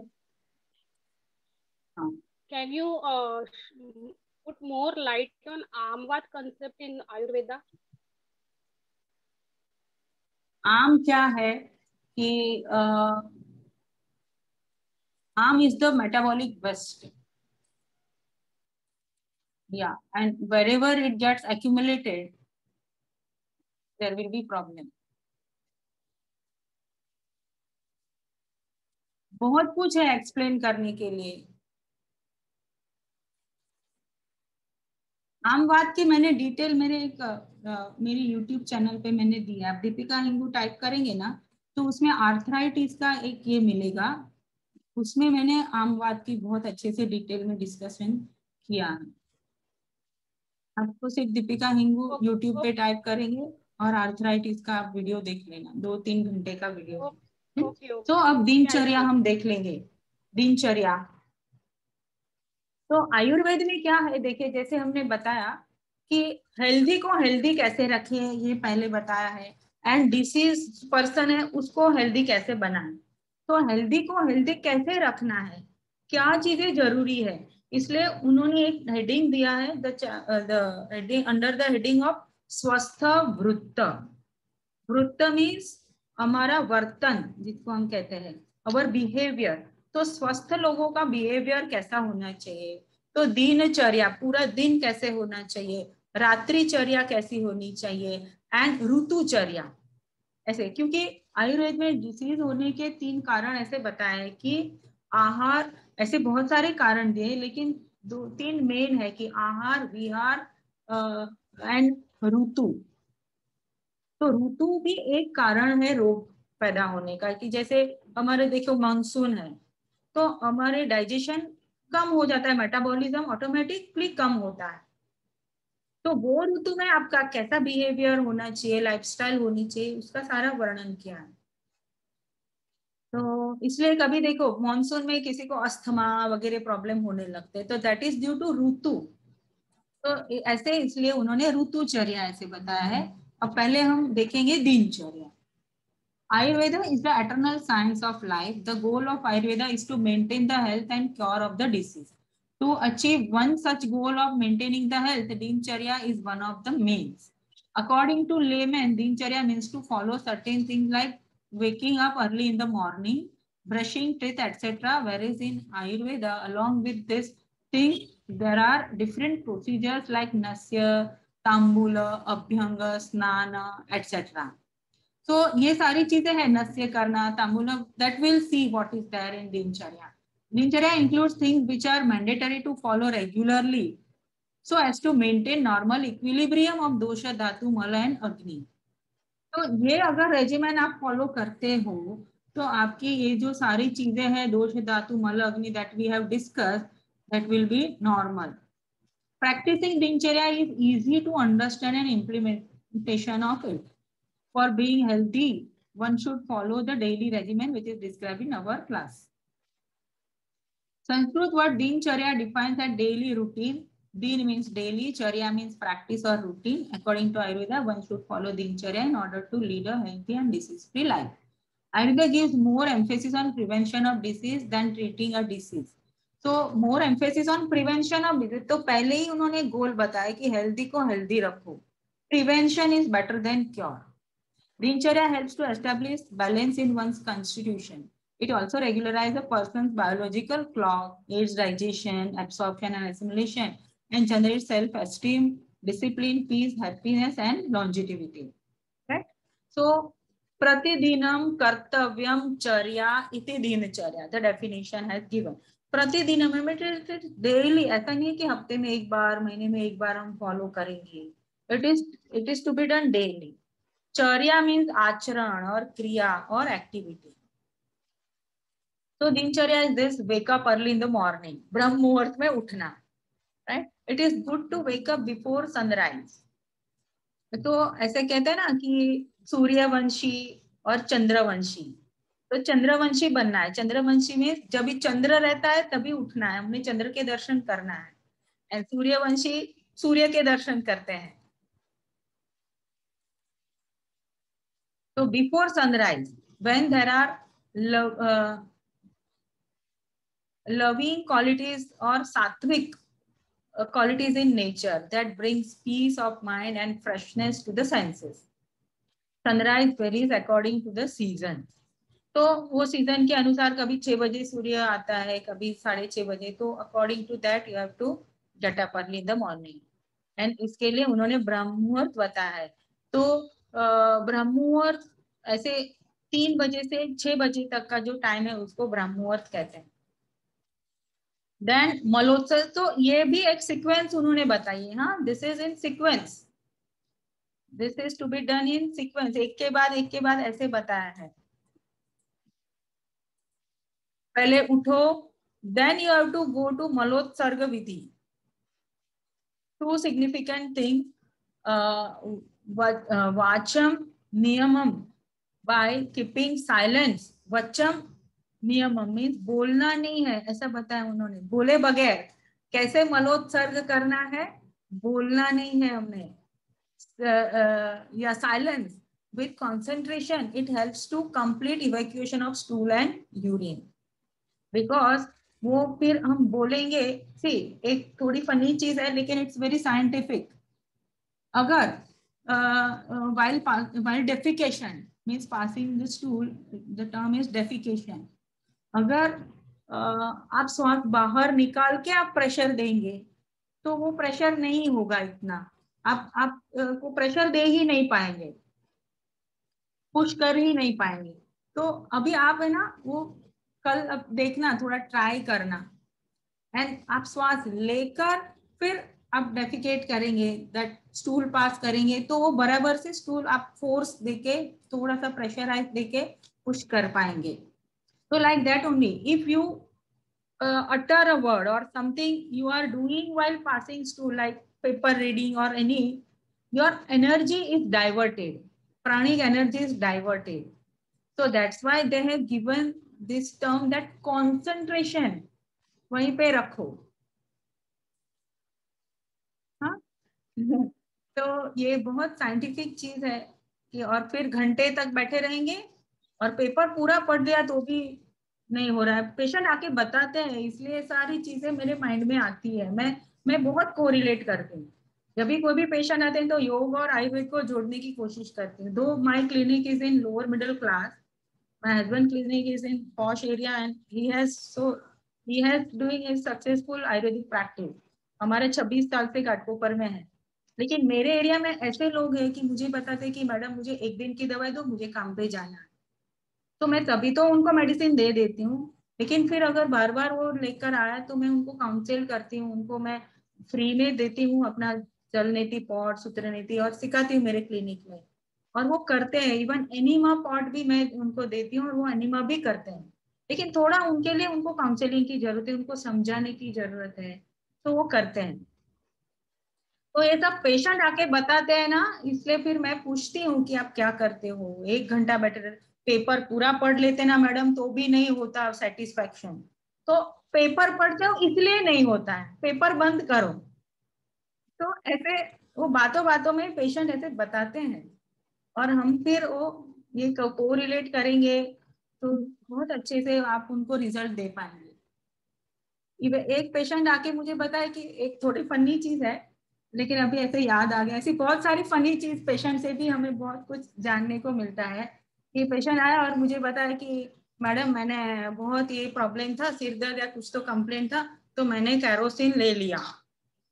अब मैंने फर्स्ट एकदम सुना कैरोसिन ले लिया, फिर मेरी ऐसी हैबिट है कि मैं जो भी पेशेंट आए उनको पहले मैं लेटाती हूँ बेड पे, और फिर चेक करती हूँ। फिर क्योंकि जब पेशेंट लेटता है ना वो रिलैक्स हो जाता है थोड़ा, और फिर सब बताने लगता है, ऐसे चेक करते हैं। फिर हाँ, फिर आपने क्या किया, तो मैंने फिर 1 कैरोसिन ले लिया। अब वो जब 1 बोला ना, तभी मैंने सोचा 1 कैरोसिन, फिर एकदम मुझे क्लिक हुआ कि उसने क्रोसिन ली है। तो कैरोसिन सुन के तो उनकी लैंग्वेज भी कभी कभी ऐसी होती है कि हम मिसगाइड हो जाते हैं। तो पैनिक नहीं होना है, that is the first and foremost thing. अभी वो कैरोसिन सुन के मैं उनको बोलती कि अरे तुम जाओ, तो गलत बात हो जाती है उसके बाद। So come to the point, evacuation should be done, yeah, so concentration, silence, and done when urge is felt। कि आपको जब ऐसे सिंपल भाषा में मैं बोलूं, पेशेंट के साथ में बहुत ऐसी ही लैंग्वेज यूज करनी पड़ती है तो ही वो समझते हैं कि जब आपको लगे तभी जाना है। अर्ज should not be suppress, otherwise it will cause, या तो ये भी बात है कि जब भी सप्रेस नहीं करना है, इट विल कॉज शिरोशूल। देखो बताया इसमें, क्योंकि अपान वायु, अब आप समझेंगे कि अपान वायु अगर सप्रेस करे तो अपान वायु will move upward and it will lead to headache. अपान वायु ऊर्ध्वगति, कर्णवत्त पीड़ा, कर्णवत्त पीड़ा, cutting pain, cutting type of pain. कभी कभी ये संस्कृत वर्ड है ना। या मैडम थोड़ा 5 मिनट पहले बंद करेंगे, क्यों हमारा क्लास भी 9 बजे स्टार्ट होता है। yes yes yes yes yes yes yes sure, we'll do next remaining part abhi, later on. Evacuation should not be done forcefully, otherwise it will cause arsha और piles, means force नहीं देना है ज्यादा। जैसे कभी नहीं तो पेशेंट है ना शब्द भी पकड़, लेकिन मैडम ने बोला है कि श्वास अंदर रोक के पुश करना है, तो ऐसे एकदम पुश भी नहीं करना है, ताकि नहीं तो आपको पाइल्स और फिशर प्रोलैप्स ऐसा हो जाएगा, तो थोड़ा समझना है। Then the next procedure after मलोत्सर्ग, दंत धावन, जीवा निर्लेखन एवं आचमन, means दंत धावन means brushing, जीवा निर्लेखन means tongue cleaning, and आचमन means gargling. So brush told for danta dhavana should be of katu, tikta, kashaya rasa. Acharya Shushrut mentioned madhura rasa. Additionally, mouth disease are caused by mainly kapha dosha. So while chewing, वो पहले दातून करते थे ना, तो chewing में हम फिर वो थूकते हैं, तो उसमें जो एक्स्ट्रा कफ है वो निकल जाता है. So katu, tikta and kashaya rasa are helpful to prevent most of the oral disease. After brushing, tongue cleaning should be done. That prevents mukha durgandha, halitosis. Vairyasa means faulty taste, and aruchi, tastelessness. So that's why tongue cleaning is necessary. After washing the mouth, face and eyes should be washed with fresh water और with decoction of आमल की. यहाँ बताया कि आमला का जो रस है उससे आपको ये धोना है, और डिकॉक्शन ऑफ बार्क ऑफ शीरी वृक्ष प्रिवेंट्स नीलिका मीन्स ब्लैकिश डिस्कलरेशन. जो आंखों के आगे जो ये ब्लैकिश डिस्कलरेशन, जो काले ये पड़ जाते हैं, छाई पड़ जाती है, इसलिए आयुर्वेद में बताया कि इससे आपको मुंह धोना है. डार्क सर्कल्स, रक्त पित्त एंड रक्त पित्त जन्य व्याधि help in improving the power of vision. अंजन, उसके बाद आपको अंजन मीन्स आपको ये काजल लगाना है to expel the impurities derived from kapha. Morning and evening, never at night. तो morning and evening करना है, रात को कभी नहीं अंजन करना है. Apply in lower eyelid from inner canthus to outer canthus. कैसे लगाना है? अंदर से बाहर की तरफ ऐसे. After applying Anjana, one should close his eyes and rotate the eyeballs. तो बंद आंखों बंद करके अपनी eyeball को गोल घुमाना है. Till burning sensation and lubrication stop, I feel comfortable. Eyes become clear and bright. Improvement of eyesight and cure eye disease. तो उसमें भी एक अलग मेथड बताई कि कैसे काजल बनाना है. Then next is nasya. It specifies vata dosha and gives anactousness to head and neck region. So it prevents mainly the degenerative disorder of brain sense organ. So nasya has its very good effect that we have seen. No udana pran. तो नस्य correct उदान प्राण. कहीं भी कोई भी problem होगी, ये अपने clavicle bone के ऊपर जो भी प्रॉब्लम है, नस्य will affect that. Hair fall, greying of hair, खालित्य पालित्य, स्टिफनेस ऑफ नेक मीन्स अपने स्पॉन्डिलोसिस, स्टिफनेस ऑफ मैंडिबल, शिरोशूल, headache, any type of headache, facial paralysis even, and पिनस means rhinitis and sinusitis. So all this is be cured by nasya.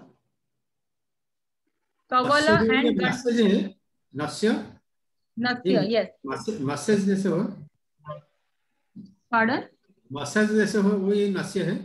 Massage नहीं, massage या उसमें method है नस्य की कि पहले आपने फेस पे मसाज करना है, उसके बाद आपने ये लेना है, स्टीमिंग लेना है, कि नाच लेनी है, जैसे स्टीम लेना है, उसके बाद जो ऑयल के अपने ड्रॉप डालने हैं नाक में। Medicated oil are available in the market, you can, और घी भी डाल सकते हैं, लेकिन वो आयुर्वेद के डॉक्टर के अनुसार अपने कर सकते हैं कि आपकी प्रकृति के अनुसार ये कर सकते हैं। इसमें अणु तेल है, षडबिंदु तेल है, ऐसे अलग अलग, पंच ज्ञानेंद्रिय वर्धन तेल है, तो ये सारे है। Ghee, even pure cow ghee also you can instil in the nose. वो पर्टिकुलर मेथड नहीं पता। जल नीति नहीं ना, जल नीति नहीं ना? नहीं, जल नीति नहीं, ये नस्य तो ऑयल के ये है, oil instillation in the nose 2 to 5 drops ऐसे रहता है। कवल एंड गंडूश, द नेक्स्ट प्रोसीजर इज कवल और गंडूश। गंडूश अब ये हम लास्ट ले लेंगे, उसके बाद स्टॉप करेंगे। तो स्नेह गंडूश मीन्स प्रिवेंट वातर disorder of mouth, cracking of lips, dryness of mouth, स्वर भेद मीन्स लॉस ऑफ वॉइस। तो ये सारी चीज में जो कवल है गंडूश विल बी हेल्पफुल। कवल of bark of Khadir,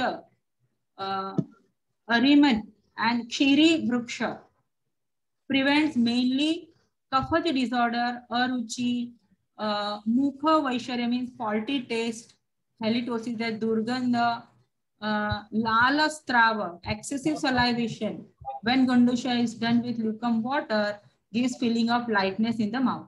So what is gandusha? water के भी करते हैं, and particularly उन्होंने oil बताया है, till oil, that warm till oil you should that कुल्ला ऐसे ही मुंह में रखना है, गल्प नहीं करना, थूकना भी नहीं है, मुंह में ऐसे भर के रखना है लाइक दिस। तो तेल पूरा ये lubrication, it is very good for health of the teeth also, gums also. तो दैट इज, एंड वो 2-3 मिनट या मैक्सिमम 5 मिनट जब तक हम रख सकते रखिए, और फिर उसको थूक देना है। ऑयल पुलिंग ना मैम? Oil pulling, yes. कौन सा ऑयल है वो? Till oil is the best. Till oil is the best. What if we do with Yeah. coconut oil? Till oil is the best. Okay. And ma'am, In Ayurveda it is same. yeah. So you mentioned one for dryness of the mouth. So I had read somewhere that if you put triphala in the water and then you do this gandush, it helps relieving the dryness of the throat. So Yeah, same. Triphala has its own procedure. Triphala is its own quality. So that's why, see, water का भी कर सकते हैं. Triphala is a cup with vayu balance property are there in. So lukewarm water भी करते हैं and oil का भी करते हैं. Okay. So we'll end here. It is 8:55. Remaining left part will do some time else. जब भी मुझे सर अपॉर्चुनिटी देंगे तब हम फिनिश कर लेंगे. Okay. We'll end with one omkar. Okay, madam. Thank you. Inhale. Yeah. Inhale.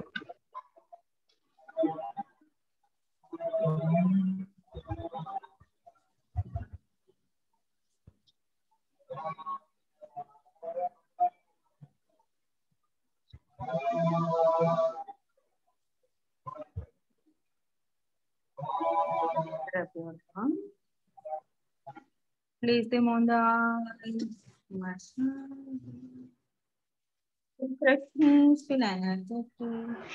Thank you very much. Have a nice day, everybody. Thank you, ma'am. Thank you, ma'am. Bye bye. Thank you, ma'am. Sorry, sir ने मुझे ये finish करने के लिए बताया था, but I could not finish it. Yeah, thank you very much. Thank you. It's really very informative, ma'am. Beautiful session. Yeah, thank you, Chaya ji. Thank you so much. Sir ने मुझे finish करने के लिए बताया था, लेकिन I could not finish it क्योंकि मेरी ये हैबिट है कि मैं थोड़ा डिटेल में जाने लगती हूँ.